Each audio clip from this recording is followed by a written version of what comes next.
Assalamualaikum warahmatullahi wabarakatuh. Perkenalkan, nama saya Ana Damayanti dengan NIM 20220501020320. Di video kali ini saya akan menjelaskan tugas MIT resume materi mata kuliah akuntansi manajemen dengan dosen pengampu Bapak Muhammad Imran SE MAK. Baiklah, langsung saja saya akan menjelaskan materi 1 dan 6 dalam video berikut ini. Pertama, yaitu materi peranan dan fundamental akuntansi manajemen dalam lingkungan bisnis yang dinamis. Dan yang kedua, konsep biaya dan manajemen biaya. Dan ketiga, cost, volume, dan profit analisis dan perencanaan laba. Keempat, perencanaan laba untuk multi-products entity. Dan kelima, analisis biaya dan perilaku. Dan keenam, analisis pengambilan keputusan jangka pendek marketing aspect. Nah, pada materi pertama yang dibawakan oleh kelompok 1 ini membahas tentang peran dan fundamental akuntansi manajemen dalam lingkungan bisnis yang dinamis.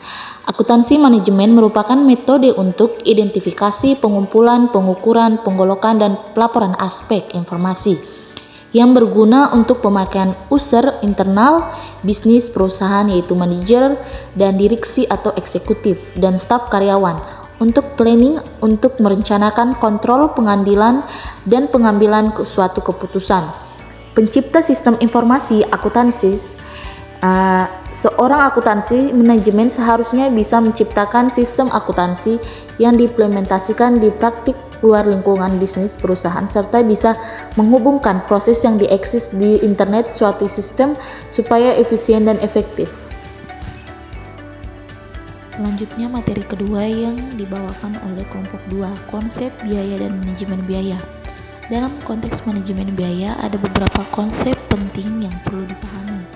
Pertama, biaya dapat dibagi menjadi biaya tetap dan biaya variabel. Biaya tetap adalah biaya yang tidak berubah meskipun tingkat produksinya atau aktivitas berubah. Misalnya biaya sewa gedung, sedangkan biaya variabel berfluktuasi sejalan dengan tingkat produksi atau aktivitas seperti biaya bahan baku. Selain itu, ada konsep biaya langsung dan biaya tidak langsung. Biaya langsung secara langsung dapat diatribusikan ke produk atau aktivitas tertentu. Sementara biaya tidak langsung tidak dapat dengan jelas dikaitkan dengan produk atau aktivitas tertentu. Misalnya biaya administrasi. Manajemen biaya juga melibatkan penggunaan metode dan teknik tertentu seperti analisa, biaya volume laba, cost volume, profit analisis, analisis pengendalian biaya atau cost control analysis. Cost variance analisis ini tujuan utamanya manajemen biaya adalah untuk mencapai efisien dan efektivitas dalam penggunaan sumber daya organisasi serta meningkatkan keuntungan atau nilai tambah. Dan selanjutnya materi ketiga yang dibawakan oleh kelompok 3 yang judulnya cost, volume, dan profit analisis dan perencanaan laba. Analisis cost, volume, profit adalah analisis biaya volume laba adalah salah satu dari beberapa alat yang sangat berguna bagi manajer dalam memberikan perintah. Alat ini membantu mereka memahami hubungan timbal balik antara biaya, volume, dan laba dalam organisasi dengan memfokuskan pada interaksi antar 5 elemen: harga produk, volume atau tingkat aktivitas. Biaya variabel per unit. Total biaya tetap adalah bauran produk. Analisis biaya volume laba pada dasarnya merupakan suatu teknik analisis yang perusahaannya untuk mengetahui berbagai faktor yang dapat mempengaruhi perubahan dalam laba dengan kepada beberapa hal yang menjual biaya variabel, biaya tetap, dan biaya yang penting adalah analisis titik impas. Break-even point adalah analisis yang teknik analisisnya untuk mengetahui penjualan minuman agar satuan unit bisnis tidak menderita rugi, tetapi juga belum memperoleh laba. Dengan kata lain, labanya sama dengan nol. Dengan melakukan analisis break-even point, manajemen akan memperoleh informasi tingkat penjualan minimum yang harus dicapai agar tidak mengalami kerugian.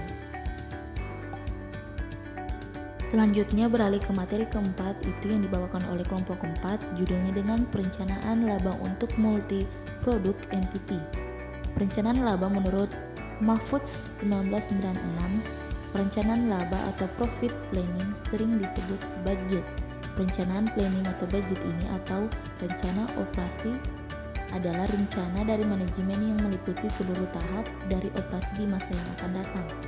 Untuk mencapai tujuan perusahaan dibagi ke dalam dua jenis rencana, yaitu rencana jangka pendek dan jangka panjang. Tujuan laba manajemen sebaiknya mempertimbangkan faktor-faktor berikut. Pertama itu laba atau rugi yang terjadi dari volume penjualan tersebut.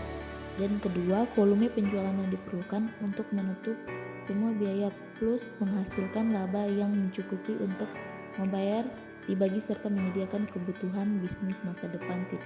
Dan ketiga, volume penjualan yang dapat dicapai dengan kapasitas operasi sekarang. Kapasitas operasi yang diperlukan untuk mencapai tujuan laba itu pengembalian atas modal yang digunakan. Dan selanjutnya kita beralih ke materi kelima yang dibawakan oleh kelompok 5, itu judulnya analisis biaya dan perilaku.